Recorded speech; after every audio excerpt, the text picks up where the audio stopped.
თბილისის მერობის ერთიანი კანდიდატის წარდგენის საკითხზე თავისუფალ საქართველოსა და დემოკრატიული მოძრაობის ლიდერებს შორის შეხვედრა გაიმართა. პარტიებს აქვთ სურვილი, რომ თბილისის მერობის ერთიანი კანდიდატი წარადგინონ, რომელსაც ექნება გამარჯვების შანსი და ის არ იქნება წარდგენილი იმისთვის, რომ გამოყენებული იყოს წინასაარჩევნო ტრიბუნა.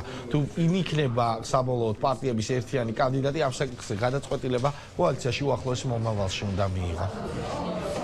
ჩვენ დავაფიქსირეთ ჩვენი 100%-იანი მზაობა, რომ შედგეს ოპოზიციური კანდიდატისათვის მხარის დაჭერა ადგილობრივი თვითმმართველობის არჩევნებზე. მიმაჩნია, რომ ეს არის ძალიან მნიშვნელოვანი. მიღწეული არის სრული ურთიერთგაგება იმ თვალსაზრისით, რომ დემოკრატიულ მოძრაობასთან არ არის არც ერთი საკითხი შეუთანხმებელი ან სადაო ან საყოყმანო და თუ კი ეს თემა შედგება და მე დიდი იმედი მაქვს, რომ შედგება დემოკრატიულ მოძრაობასთან პრაქტიკულად ჩვენ არც ერთი საკითხი არ აგვაქვს, რომელიც არის კიდევ დარჩენილი, მოსაგვარებელი ან გასარკვევი.